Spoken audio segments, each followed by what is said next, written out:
Esto es Equalízate, una producción del Departamento de Ingeniería Química del Tecnológico Nacional de México en Celaya.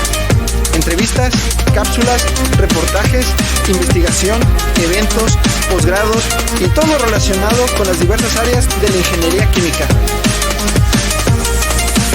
Bienvenidos.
Hola, ¿qué tal a todas y a todos los compañeros e integrantes de Radio Tecnológico Equalízate? Les saluda a su compañero Carlos y en nombre de todas y todos los que conformamos este equipo de trabajo, una vez más les traemos las nuevas noticias acerca de las actividades que se estarán llevando a cabo durante estos días en el Instituto Tecnológico de Celaya, en donde estaremos hablando acerca del nuevo proceso de admisión 2022, convocatoria posgrado Ciencias Químicas Tecnológico Nacional de México plantel Celaya, además de proporcionar información acerca de las nuevas convocatorias a las becas de apoyo a la manutención 2022 y algunas de las cosas que se deben de considerar durante estos días de semana lince y el proceso que se debe de llevar a cabo para obtener créditos o algún beneficio por asistir a las distintas actividades que se estarán llevando a cabo. Y sin preámbulos procederemos con hacer mención de las actividades y como primer punto se les recuerda a toda la comunidad estudiantil del Tecnológico de Celaya perteneciente al Departamento de Ingeniería Química para poder validar las asistencias en la semana lince es necesario presentar por vía electrónica su constancia que esté firmada por alguna autoridad, además de la lista de alumnos para poder asignar créditos. El enviar la constancia cada alumno al correo de vinculación de Ingeniería Química facilitará el que el procedimiento de registro de créditos sea mucho más fácil. Al mismo tiempo, también se les hace la gran atenta invitación a la comunidad estudiantil del Tecnológico de Celaya, docente, administrativa y externa, a visitar la nueva sección de divulgación a la ciencia, en la que diversos investigadores y profesores del Tecnológico Nacional de México plantel Celaya preparan para nosotros artículos interesantes sobre ciencia y tecnología. Esta semana fue turno del Dr. Armando Almendares Camarillo con la nota informativa Plásticos biodegradables, ¿realidad o ficción?, en la cual se puede consultar en la página de la institución del Tecnológico de Celaya. Ahora, para proceder al siguiente bloque, en el cual consiste en el proceso de admisión 2022, tendremos como paso 1, los datos personales se deberán de registrar en línea del 8 de febrero al 18 de mayo a través de la página oficial de Tecnológico en el apartado de admisión. El correo que se registrará deberá ser el que se utiliza frecuentemente, pues será el medio para comunicarse contigo. El correo que recibas es la confirmación que tu registro se realizó correctamente. En caso de no recibirlo, busca en la carpeta de correo no deseado y si no lo encuentras, contacta vía correo electrónico a la siguiente cuenta: admisión@itcelaya.edu.mx, colocando tu nombre y la descripción detallada del problema que se presenta. Como siguiente paso, se obtiene el pago de ficha. Ingresa al sistema de admisión con tu usuario, que es tu número de preficha, y la contraseña que recibiste en tu correo. Busca en el menú Imprime recibo de pago e imprímelo. Es importante que el pago lo realices el mismo día que imprimas tu recibo. Después de realizar el pago, deberás esperar un correo de confirmación en un rango de 48 a 72 horas hábiles. Si por algún motivo no realizas el pago el mismo día de la impresión de tu hoja, deberás volver a descargar la ficha, el recibo de pago. El costo de la ficha para examen de admisión es de 1,400 pesos. El pago de la ficha no es reembolsable. Para consultar el proceso de admisión a licenciatura 2022 a detalle, se debe de visitar la página web oficial del Tecnológico de Celaya en el apartado de admisión. Ahora pasamos a nuestro siguiente bloque de información, el cual consiste en la convocatoria Posgrado Ciencias Químicas Tecnológico Nacional de México Plantel Celaya. A egresados de una maestría en Ciencias en Ingeniería Química y áreas afines a participar en el proceso de selección e ingreso para el programa de doctorado en Ciencias en Ingeniería Química, programa consolidado en el Programa Nacional de Posgrados de Calidad. El calendario para las distintas actividades en el semestre agosto-diciembre serán: recepción de solicitudes y llenado de expediente electrónico hasta el 27 de mayo del 2022. Entrevistas y presentación de anteproyecto del 13 al 17 de junio del 2022. Resultados 1 de julio del 2022. Para mayor información, favor de comunicarse con el coordinador del doctorado en Ciencias en Ingeniería Química, posgrado.química@itcelaya.edu.mx. Las convocatorias de Juventud es Guanajuato iniciarán a partir del 18 de abril. Estar al pendiente de sus redes sociales y página web oficial. Semana Lince 2022 del 6 al 8 de abril. Reunirá ponencias nacionales e internacionales en las modalidades presencial, híbrida y virtual. Para seguir fortaleciendo la comunidad tecnológica, inscríbete a partir del sábado 2 de abril y no te pierdas la oportunidad de aprender de una forma flexible en las más de 400 conferencias y talleres que alumnos, empresas, organizaciones y profesores han preparado para ti, permitiendo un espacio donde puedas desarrollar competencias de crecimiento personal y profesional. Al completar tu asistencia en al menos 3 actividades, serás acreedor de un crédito complementario. Y por último, compañeros, para finalizar esta nueva sección de noticias, procederemos al siguiente bloque de información, el cual consiste en Becas Santander Estudios, apoyo a la manutención 2022. El programa Becas Santander Estudios, apoyos a la manutención 2022 es una iniciativa del Grupo Santander enfocada en apoyar a los estudiantes mexicanos para que continúen de manera exitosa sus estudios en educación superior. Las inscripciones al programa estarán abiertas para realizarse del 21 de febrero al 1 de mayo de 2022 a través de la página oficial de Becas Santander.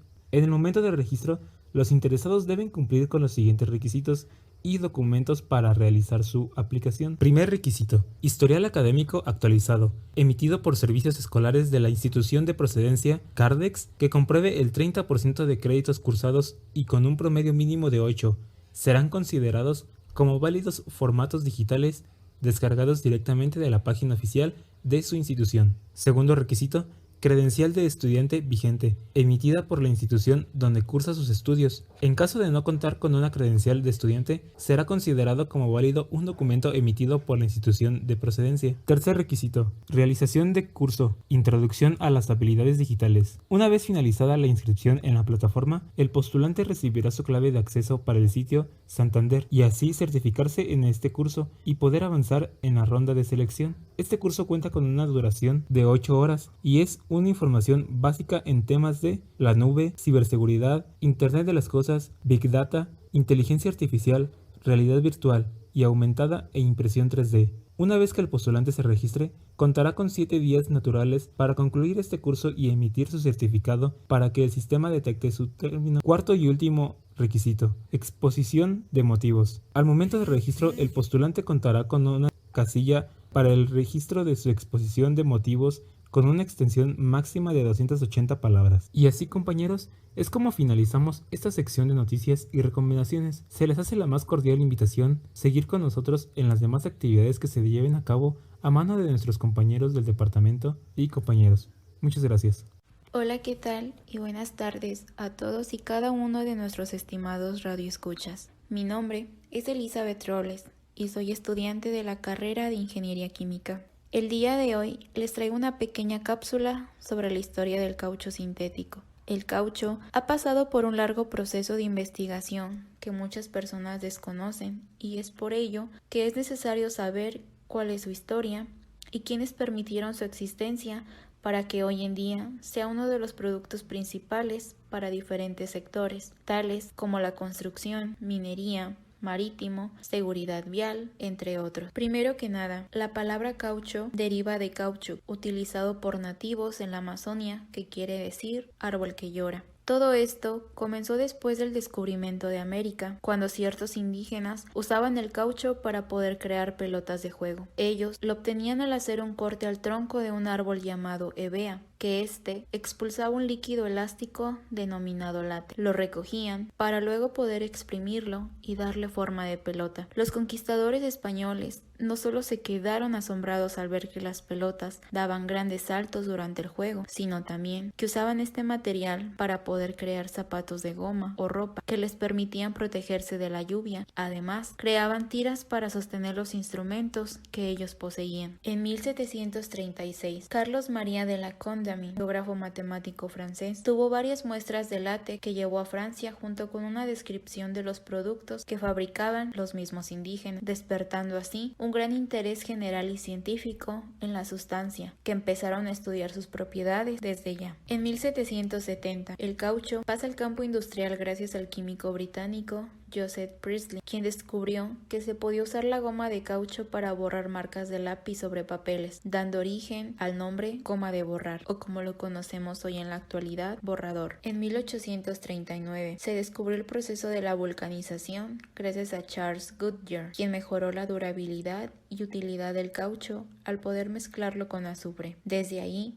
empieza el proceso de la vulcanización, al que llamaron así en honor al dios Vulcano. Gracias al descubrimiento de Goodyear en 1887, el veterinario escocés John Dunlop creó un producto que hoy en día es muy importante para la industria automotriz, que es el neumático o llanta. Este producto era tan resistente y duradero que obtuvo un enorme éxito comercial, sumado también a la producción de automóviles hecho por Henry Ford, quien transformó el caucho en oro blanco en la selva amazónica. Después de estos acontecimientos, la actividad extractiva de látex en la Amazonia se tornó en una actividad muy lucrativa. El caucho natural conquistó a las principales industrias de Europa y Norteamérica, convirtiendo a la Amazonia peruana, brasilera y colombiana en el principal centro de operaciones, puerto exportador que provocó gran prosperidad económica, pero también fue el lugar donde se cometieron muchos abusos. Desde antes del año de 1885, Iquitos se convirtió en una de las ciudades más prósperas y vivía en su mayor auge por la comercialización del mismo oro blanco. Los patrones derrochaban el dinero ganado en casas lujosas, vestían las mejores prendas y bebían finos licores, que luego se volvió en un centro de abusos, trabajo forzado y tortura. A finales del siglo XIX, los ingleses lograron llevar semillas y plantarlas con éxito en colonias asiáticas como en Malasia y subtropicales de África, como en Liberia y Congo. Como consecuencia de ello, a Liberia se le nombró como el país de la Firestone por tener inmensas plantaciones. Hacia 1915 se comercializaron los primeros frutos de caucho de estas plantaciones a precios muy bajos, que causó la ruina de los caucheros y de la región amazónica. Para 1910, el científico ruso Sergei Lebedev creó el primer polímero de caucho sintetizado a partir del butadieno, ya que en la Primera Guerra Mundial el caucho natural estaba en escasez, por lo que se dedicaron a buscarle un sustituto rápido. En 1925, muchos químicos de varias instituciones estuvieron explorando métodos de poder producir caucho sintético y así competir con el caucho natural. El estadounidense Wallace Carothers y el científico alemán Hermann Staudinger llevaron en 1931 a uno de los primeros cauchos sintéticos exitosos, conocido como neopreno. Y en 1935, químicos alemanes sintetizaron el primero de una serie de cauchos sintéticos conocidos como Bonner Rubbers. Hacia 1945, el caucho sintético reemplaza casi por completo al caucho natural, debido a su elasticidad y su resistencia a los ácidos y a las sustancias alcalinas. El caucho sintético es muy utilizado en la fabricación de llantas y neumáticos o artículos impermeables y aislantes. También es repelente al agua y es buen aislante de la temperatura y de la electricidad. En la actualidad, el neopreno es resistente al calor y a productos químicos como aceites y petróleos. Se emplea en tuberías de conducción de petróleo y como aislante, además de los trajes aislantes para buceadores o surfistas. El caucho de butilo es un plástico que se puede trabajar como el caucho natural y, aunque es difícil de vulcanizar, se utilizan los tubos interiores de las llantas para los automóviles por su baja permeabilidad a los gases. Hoy en día, y acerca de la deforestación, más de la mitad del caucho del mundo ya no proviene de árboles que lloran, sino que es fabricado de manera sintética. Cerca de 3/4 de la cosecha de estas plantas es empleada para la fabricación de neumáticos para vehículos pesados. En la medida en la que se precisan más autos, camiones y aviones, también se precisa mucho más el caucho, y esto no llega sin nuevas controversias. La demanda global de neumáticos de caucho está detrás de la deforestación del sudeste de Asia. Se prevé que para poder satisfacer la demanda proyectada para el año de 2024, se necesitarán entre 4.3 y 8.5 millones de hectáreas de nuevas plantaciones. Esto amenazará áreas importantes de bosques asiáticos, incluidas muchas áreas protegidas. El efecto para la vida silvestre prácticamente sería catastrófico. Actualmente, el caucho es utilizado para fabricar miles de productos tales como empaquetaduras, llantas, artículos impermeables, aisladores, entre otros. El uso de este tipo de material es de gran importancia para las excelentes propiedades que este posee. Como ya lo habíamos mencionado, posee una gran elasticidad, durabilidad y resistencia ante ácidos y sustancias alcalinas. Para poder concluir, el caucho ha pasado por una larga historia de explotación al ser descubierto por su gran valor, y en la actualidad es posible encontrar miles de productos que son fabricados a base de caucho, y cada uno de ellos sirven o son para distintos usos. Este tipo de material es muy requerido para diferentes sectores gracias a sus excelentes propiedades que, como ya lo hemos visto y a lo largo de esta historia, sin el estudio científico no se hubiera podido descubrir. Bueno, y yo con esto me despido de ustedes, esperando que esta pequeña cápsula haya sido de su agrado e interés para nuestra querida audiencia. Hasta luego.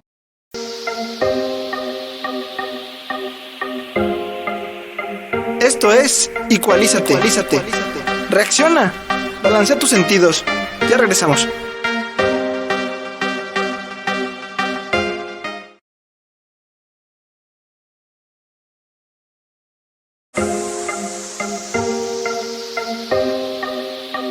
Esto es Ecualízate. Reacciona, balancea tus sentidos. Estamos de regreso.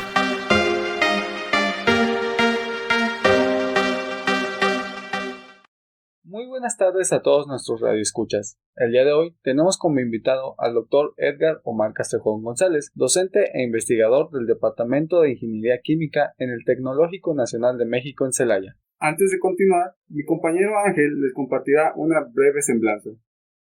El doctor obtuvo el grado de doctorado en agosto del 2010, otorgado por el Instituto Tecnológico de Celaya. Ha participado y ganado varios cursos de ciencias básicas en áreas de matemáticas, así como olimpiadas de química. En 2002 recibió el reconocimiento de los mejores estudiantes de ingeniería en México por parte de la Asociación Nacional de Facultades y Escuelas de Ingeniería, así como el Premio Martínez Abella como mejor estudiante de ingeniería química en su generación. 2 años después fue acreedor del Premio J.M. Smith como mejor estudiante con el promedio más alto del posgrado. Ha publicado 30 artículos indexados, Journal Citation Reports, y más de 30 artículos extensos en memorias de congresos. Obtuvo la distinción de profesor con perfil deseable por parte del Programa para el Desarrollo Profesional Docente, y en la actualidad se desempeña como miembro del Sistema Nacional de Investigadores nivel 1, así como revisor en varias revistas del ámbito, tales como la Revista Mexicana de Ingeniería Química, Applied Science Chemical Engineer, Research and Design, entre otras. Ha formado a 14 estudiantes de posgrado, que incluyen estudiantes de maestría y doctorado. ¿Qué tal, doctor? Muy buenas tardes. Le doy la bienvenida a nuestro programa. ¿Cómo se encuentra el día de hoy? Hola, ¿qué tal? Muy bien, muchas gracias. Gracias por la invitación. Muy emocionado por estar aquí con ustedes. Qué bueno, me da gusto. Y al contrario, gracias a usted por permitirnos esta entrevista. En una transmisión pasada ya nos había otorgado el placer de acompañarnos.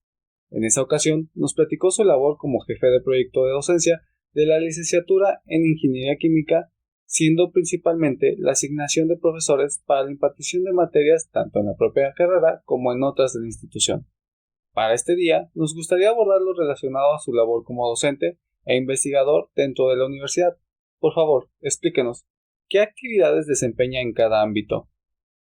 Y bueno, voy a iniciar platicándoles acerca de lo que hago como docente. Pues yo soy profesor actualmente de una materia que se llama simulación de procesos. En esta materia pues vemos básicamente cómo desarrollar modelos matemáticos, vemos cómo se utilizan algunos simuladores, entre ellos está el de Aspen Plus, y pues vemos de manera general ya un conjunto de todo lo que se ve durante la carrera. Ahí lo conjuntamos en la simulación de los procesos. Entonces, pues la verdad es que esa materia es muy padre porque vemos toda la carrera de ingeniería química enfocada en esta parte de la simulación. Entre otras materias que yo imparto está balances de materia y energía, termodinámica y en posgrado, en maestría, que a veces también hay estudiantes de doctorado, me toca impartir la materia de procesos de separación. Esa sería la parte más o menos que yo estaría impartiendo en docencia. En la parte de investigación estoy trabajando con una línea o con dos líneas básicamente enfocadas. La primera es simulación molecular de fluidos complejos y materiales compuestos, y la segunda es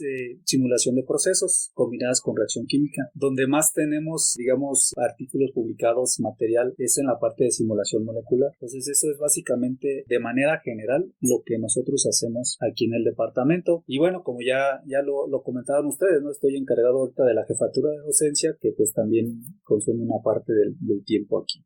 ¿Cómo fue que decidió enfocarse en las áreas que hoy en día desempeña? Fíjense que cuando yo estudié, como bien lo mencionaron aquí, estudié la maestría. La maestría en ciencias, mi asesor fue el doctor Arturo Jiménez, que por cierto, pues les mando una felicitación. Lo acaban de nombrar como profesor emérito del Sistema Nacional de Investigadores. Y él dirigió mi tesis de maestría y en esa tesis yo estuve estudiando acerca de la destilación reactiva y de los procesos de separación en general. Entonces me agradó bastante esa área y actualmente está relacionado con las materias que yo imparto. Posteriormente yo estudié el doctorado aquí con el doctor Javier Alvarado, que fue mi asesor de tesis, que también pues es un excelente profesor y asesor. Él me dirigió en la parte doctoral en el área de simulación molecular. ¿Por qué me decidí meterme a esta parte de simulación molecular? Porque quería aprender todavía cosas más fundamentales en el área, en el sentido de por qué tienen ese comportamiento, por ejemplo, los fluidos. O sea, ¿por qué existe el punto crítico en la parte de los fluidos? ¿O por qué las mezclas se comportan como no ideales? ¿O por qué cierto material, en este caso los polímeros, tienen un comportamiento muy específico? Entonces, a mí lo que me interesaba ver es a nivel molecular qué es lo que estaba sucediendo. ¿Cómo eran esas interacciones moleculares? ¿Cómo eran esos comportamientos estructurales? Y eso se ve reflejado en los comportamientos macroscópicos. Entonces eso me permitió entender y profundizar aún más esta parte, ¿no? Y esa fue la razón de por qué me empecé a enfocar en estas áreas. Yo estuve trabajando un tiempo en Irapuato, en el ITESI, en el área de materiales, y ahí en el área de materiales precisamente empezamos a ver toda la parte de polímeros. Entonces cuando estábamos analizando esta parte de los polímeros y sus comportamientos, surgían dudas por qué esa temperatura de transición vítrea, que la temperatura de fusión, que por qué los polímeros tenían diferentes comportamientos cuando fluían, y eso pues lo vimos reflejado tratando de explicarlo a nivel molecular. Básicamente esas fueron las razones de por qué me decidí enfocarme en esas áreas o líneas de investigación. Entonces, ¿podría decirse que usted buscó aquellas respuestas a las que nosotros vemos en la vida cotidiana, por así decirlo? O sea, nosotros vemos el comportamiento, por ejemplo, del agua, ¿no? Pero usted buscó más allá del por qué, en este caso, el agua se comportaba así, ¿correcto? Sí, algo así más o menos. Entonces, a mí lo que me llamaba la atención mucho eran esta parte de los materiales compuestos, cómo interactuaba un material con otro material para obtener unas propiedades superiores a las de los materiales individuales. Entonces, por ejemplo, lo que comentas es muy interesante, ¿no? Del agua. El agua tiene, pues, interacciones intermoleculares muy interesantes, que si nosotros siguiéramos esas propiedades periódicas que tienen, pues el agua existiría como gas, no podría existir como líquido.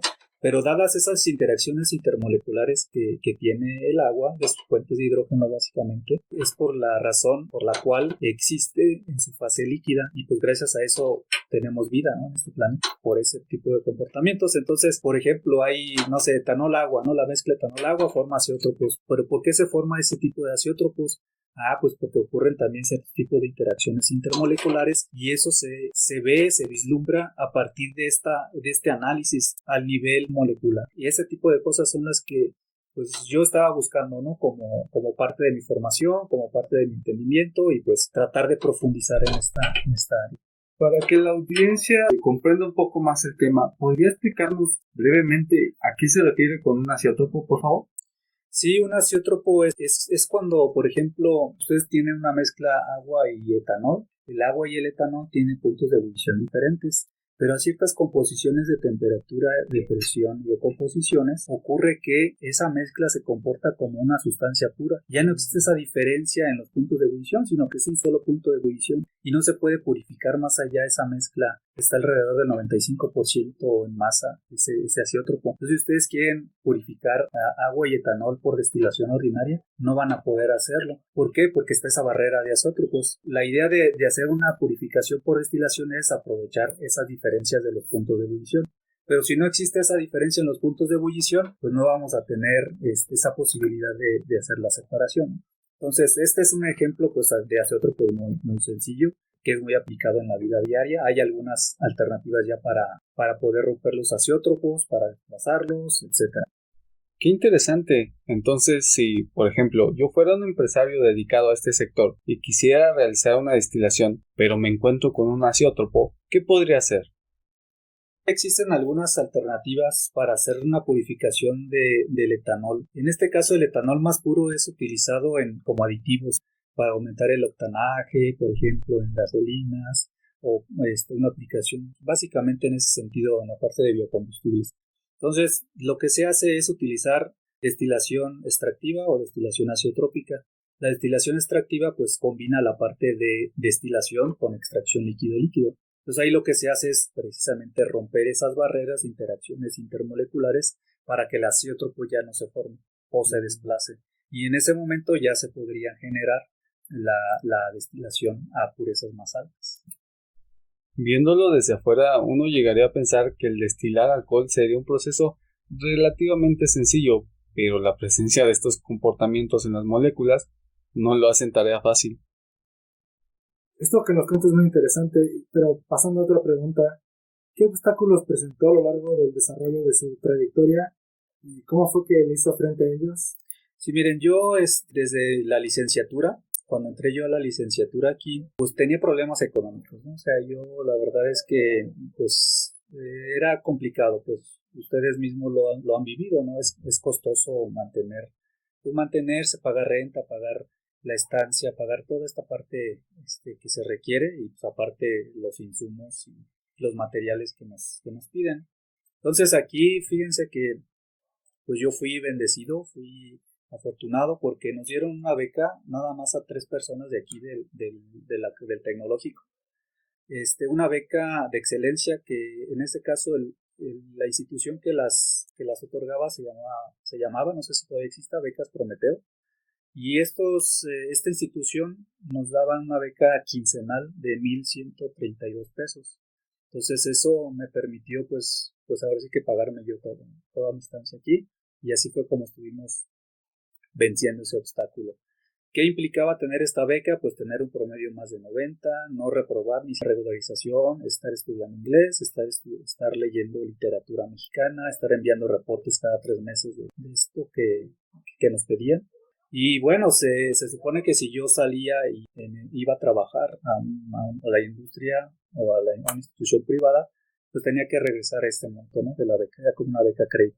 Pero al entrar como profesor y al entrar en la parte gubernamental, entonces esta beca pues quedaba ya liquidada. Y ese fue un obstáculo. Ya cuando yo fui terminando la carrera, pues a 9º semestre yo me casé. Tuve una hija y bueno, pues fue algo muy, muy bonito que mi hija tenía 3 meses y yo fui al evento que hacen para la entrega ya final de la ceremonia de titulación y todo lo demás.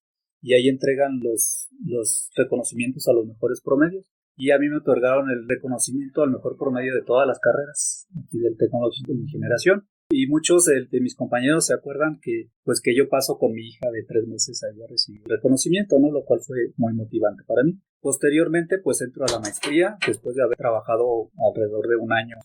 regreso a la maestría precisamente también para cumplir con el compromiso de la beca. En la maestría tenemos ahí algunas trabas en cuanto a la parte económica todavía, pues que ya estoy casado y hay que mantener la necesidad. Yo creo que esa fue el principal obstáculo que tuve durante el desarrollo de mi posgrado. Pero bueno, aquí ya teníamos una beca de maestría y la beca de maestría ya nos daba para mantener. Posteriormente entramos al doctorado y pues ahí sí ya la beca es un poquito más alta, entonces nos permite solventar gastos de una manera más ágil. Entonces, de ahí en más, los obstáculos, pues creo que no hay obstáculos tan importantes referentes a las materias, o sea, todas las materias fueron pasables, se sobrellevaban bastante bien, podíamos cumplir con los requisitos que nos pedían. Aunque hacemos esta pregunta por el hecho de que en muchas ocasiones puede resultar que los estudiantes piensen que cursar una maestría o un doctorado implica muchísimos retos, pero como nos está contando, pues a lo mejor los obstáculos dependen a veces de uno mismo, ¿no? De su esfuerzo. Es impresionante por lo que ha logrado y sobre todo su anécdota de haber pasado con su hija de 3 meses, muy bonito ha de haber sido. Sí, la verdad es que pues estudiar una maestría sí requiere de enfocarse, pero pues si alguien lo logra, cualquiera lo puede lograr, o sea, no es obstáculo eso para los estudiantes. Y bueno, qué más que si alguien está interesado en estudiar un posgrado, pues tiene ya un nivel más alto, ¿no? Se puede distinguir entre todos los ingenieros. Entonces sí es importante que vayan considerando en esta parte pues estudiar un posgrado. Bueno, doctor, una vez que nos comentó sus áreas de interés, ¿podría compartirnos los proyectos que ha desarrollado en años recientes y, de ser posible, los que actualmente está trabajando? Sí, bueno, de los proyectos que hemos desarrollado, aprovechando la pregunta que me hacen, que no les he tratado de todo lo que hacemos, hemos trabajado con polímeros, hemos trabajado con surfactantes, hemos trabajado con nanotubos de carbono, hemos trabajado básicamente así, digamos que la mayoría de los proyectos están enfocados en esas áreas, estudiar la parte de interacción, la parte estructural a nivel molecular. Los proyectos que estamos desarrollando actualmente, hay un proyecto muy interesante que está analizando mi estudiante Alejandro Salas. Estamos trabajando en conjunto con un doctor del ININ, que es el Instituto Nacional de Investigaciones Nucleares, para tratar no les voy a platicar mucho, ¿verdad? Porque pues, todavía está en desarrollo y todavía no se ha publicado nada, pero la idea es obtener un nuevo fármaco para combatir el cáncer cervicouterino, que es el principal cáncer que afecta a las mujeres aquí en México. Entonces la idea pues es llevar desde la parte de simulación, que es lo que estamos haciendo nosotros, es lo que nos toca a nosotros, hasta llevarlo a la parte de preparación, que incluye radiación, hasta la preparación ya y suministro de este fármaco a muestras en pacientes. Entonces es un proyecto muy ambicioso pero muy interesante en el que estamos trabajando actualmente. Otro de los proyectos que estamos trabajando es analizar el comportamiento de polímeros asociativos que combinan la parte hidrofóbica con la parte hidrofílica y pues tratar de explicar por qué tienen un comportamiento muy peculiar cuando se ponen a fluir. Tienen incrementos y decrementos de viscosidades y eso nosotros lo que queremos tratar de asociarlo o tratar de explicarlo desde el punto de vista molecular. Y también estamos trabajando con nanotubos de carbono, le estamos anclando a diferentes grupos funcionales para ver cómo interactúan con cadenas poliméricas y eso nos va a permitir pues analizar o mejorar el comportamiento mecánico de estos polímeros, ¿no? Pero pues nosotros lo vemos a nivel molecular y ya con esto a veces le pedimos a algunos de los colegas que nos apoyen en la parte experimental. Por ejemplo, el doctor Armando nos ha apoyado, el doctor Amir nos ha apoyado, el doctor Amir está ahorita en San Luis Potosí y ellos hacen la parte experimental, nosotros hacemos la parte de simulación y hacemos la conjunción y pues obtenemos trabajos muy bonitos, ¿no? Básicamente esos son los proyectos en los que seguimos trabajando. Les voy a platicar acerca de un proyecto que, bueno, es muy interesante para mí, que tiene que ver con precisamente los nanotubos de carbono. Los nanotubos de carbono son estructuras de carbono, así como el grafito, como el diamante. Estos nanotubos de carbono son carbonos en forma de tubo. Y esos nanotubos de carbono se han utilizado para reforzar materiales, en este caso los plásticos, ¿no? Los polímeros. ¿Por qué es importante esto de reforzar polímeros? Porque, pues imagínense, si ustedes quieren construir un nuevo material en el cual sea ligero pero que sea muy resistente, todo se utiliza en la parte de aeronáutica o en la parte automotriz. Entonces buscan la manera de reforzarlos y para reforzarlos, ¿qué es lo que se necesita? Pues que la interacción entre el polímero o el plástico en este caso y el nanotubo sea muy buena. Entonces existe el problema que los nanotubos de carbono cuando los empezamos a mezclar se apelmazan y entonces lo que necesitamos es que se empiecen a dispersar para que la integración con la matriz polimérica, o sea, con las cadenas de polímeros, los polímeros son como hilitos, ¿no?, muy largos que se van a empezar a enroscar. Y la idea es que ese enroscamiento pues sea muy bueno y que se ancle. ¿Para qué? Para que la fuerza que se le vaya a suministrar a esa matriz polimérica o al polímero pase a los nanotubos de carbono y ellos sean los que resistan ese esfuerzo. Es uno de los proyectos que ha sido más visto de los artículos que hemos publicado. Es uno que publicamos en el Journal of Physical Chemistry. Analizamos nosotros la interacción que hay entre el quitosan, que es un biopolímero, y los nanotubos de carbono. Lo que hicimos ahí fue preparar nanotubos de carbono y les anclamos diferentes grupos funcionales, o sea, diferentes estructuras químicas en la superficie. Grupos hidroxilo, que son OHs, grupos carboxilo, que son COOH, grupos amino, que son NH2. Entonces, estas estructuras lo que nos van a permitir es ver, pues, cómo interactúa con el quitosan en este caso.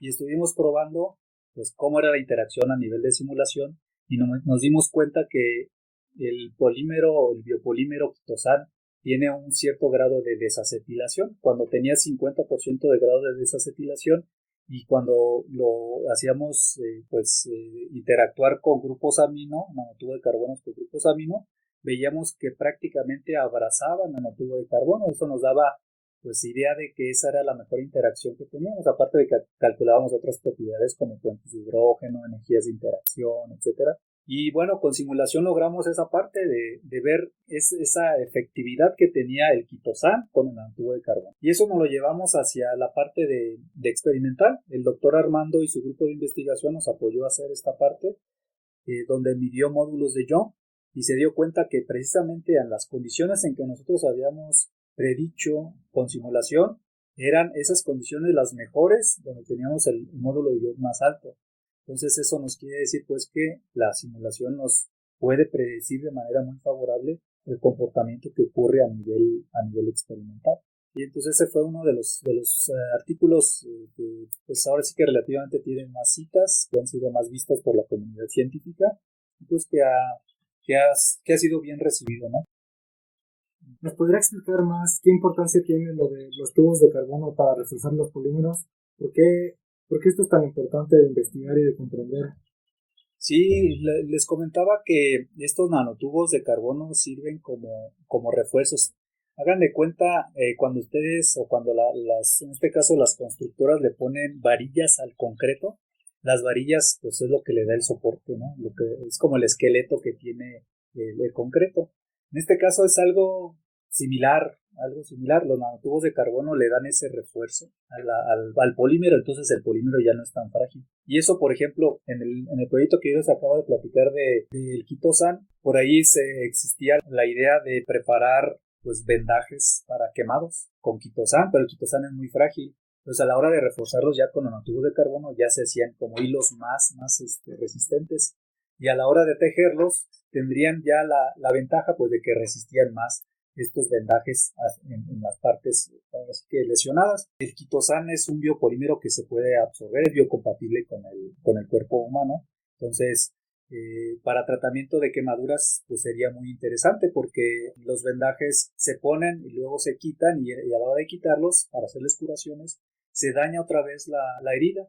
Ya con los vendajes, en este caso de quitosan, podría pues absorberse o quedarse por mayor tiempo, ¿no? Aparte pues de las propiedades antisépticas que tiene el quitosan. Entonces era una de las ideas, ¿no? Ya digamos que aplicado a esta naturaleza, a este tipo de trabajos. Les digo, nosotros hacemos la parte de ciencia básica, ya la aplicación pues otras personas son las que le dan continuidad. Nos mencionaba, doctor, que su labor involucraba la colaboración con otros investigadores, ya sea dentro o fuera de la institución. Mi pregunta es, ¿qué tan sencillo puede llegar a ser el establecer estas colaboraciones? Pues yo creo que depende mucho también de la disposición, más que la disponibilidad, de la disposición que tenga la otra persona a colaborar. Porque, bueno, nos funcionó mucho, por ejemplo, uno de mis estudiantes de doctorado que se acaba de titular, hizo una estancia en San Luis Potosí y pues trabajó bastante bien. Hizo la parte experimental allá, aquí hizo la parte de simulación y la verdad es que conjuntó bastante bien las dos partes. Entonces sí depende mucho del interés que tenga la otra parte, la contraparte, en colaborar. No nos ha costado mucho trabajo hasta ahorita en hacer esas colaboraciones. Aquí también el doctor Gustavo Iglesias nos ha apoyado con algunos datos termodinámicos. Él es especialista en esta área y hace toda la parte experimental. Entonces, pues ahora sí que depende mucho de las personalidades y la forma en que uno interactúe con ellos, ¿no? No nos ha costado mucho trabajo. Entonces, las simulaciones las hacemos aquí porque nosotros ocupamos no una simple computadora, ocupamos un equipo de cómputo bastante robusto. Tenemos un clúster en el cual corremos las simulaciones. Hay simulaciones que pueden tardar hasta 3-4 meses en terminar. Hay simulaciones más cortas que en un mes o 3 semanas ya terminan. Pero sí es una infraestructura que necesitamos bastante robusta, ¿no? para poder correr nuestras simulaciones. Utilizamos sistemas operativos Linux, no se hace en Windows nada, más que pues bueno, el análisis de los datos sí hacemos en Windows, pero ya utilizamos programas que están paralelizados, es decir, que corren en varios procesadores. Esa es más o menos la idea de nuestras investigaciones. Simulaciones de 3 semanas a 4 meses. Eso sí que es impresionante. Bueno, maestro, para ir finalizando, ¿qué consejos le daría a los chicos que están por ingresar a la carrera? Sí, miren, para ellos yo les aconsejaría enfocarse en sus actividades, no distraerse. O sea, yo creo que ahí está la clave, ¿no? A lo que vienen, o sea, si vienen a estudiar, dedíquense a estudiar y hagan ejercicio, caminen, corran, hagan algo, ¿no? Para distraerse también un poco de las actividades, pues, académicas. Eso me funcionó a mí y a lo mejor eso les puede funcionar a ustedes. O sea, todo el día, pues, es estar aquí en la escuela, enfocados en las clases. Salimos, vamos a nuestra clase de inglés, lo que tengamos por las tardes, hacer tareas, hacer ejercicio y listo, ¿no? Lo que sigue. ¿Por qué les recomiendo esto? Porque muchos aprovechan pues el tiempo que están solos, ¿verdad? Que ya no están bajo la supervisión de sus padres y pues se van que a una fiesta, a una disco, etcétera, y eso luego les quita ese enfoque, esas ganas, pues es lo que necesitan para poder sacar buenas calificaciones, para poder aprender. Eso yo les podría aconsejar. Y otra cosa muy importante es que estudien y dominen el inglés. Esa va a ser la clave para conseguir un buen trabajo. Si no saben inglés, van a perder muchas oportunidades. Y por último, pues consíganse buenas amistades, ¿no? ¿Por qué? Porque de eso también va a depender, ya una vez que salgan, pues qué tipo de recomendaciones pueden recibir o dar, ¿vale? Eso es muy importante también que yo podría recomendar. Básicamente eso es lo que yo les podría decir. Muy buenos consejos, la verdad. En definitiva, enfocarse desde un inicio es una parte vital del proceso de aprendizaje en la universidad, porque está claro que dicho esfuerzo dará sus frutos al momento de aplicar el conocimiento adquirido. Pero como usted menciona, el rodearse de las amistades adecuadas también puede ser de utilidad en un futuro.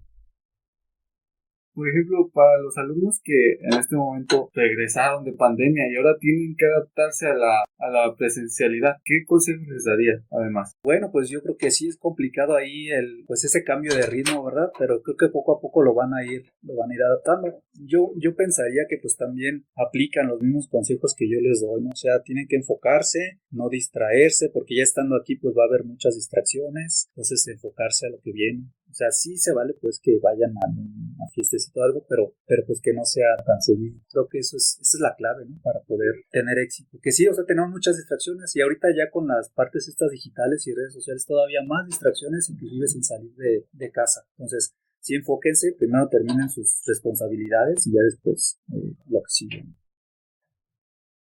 Le agradecemos el tiempo que compartió con nosotros, pláticas sobre sus actividades. De verdad, es impresionante todo lo que ha logrado ahorita y todos los futuros proyectos que tiene en mente. De igual forma, le damos las gracias por parte de todo el equipo de Equalízate y le deseamos una buena tarde. Muchas gracias. Muchas gracias a ustedes, gracias por la invitación. Y pues aprovechar este espacio para enviarle un saludo a la familia de mi tío Sergio Castrejón Caballero. Hoy precisamente me acaban de avisar que falleció, entonces pues, si me está escuchando, si algún día me escucha, un abrazo fuerte. Esto fue Equalízate. Te esperamos el próximo martes a las 2 de la tarde a través de XHITC, Radio Tecnológico de Celaya. Una producción orgullosamente lince del Tecnológico Nacional de México en Celaya.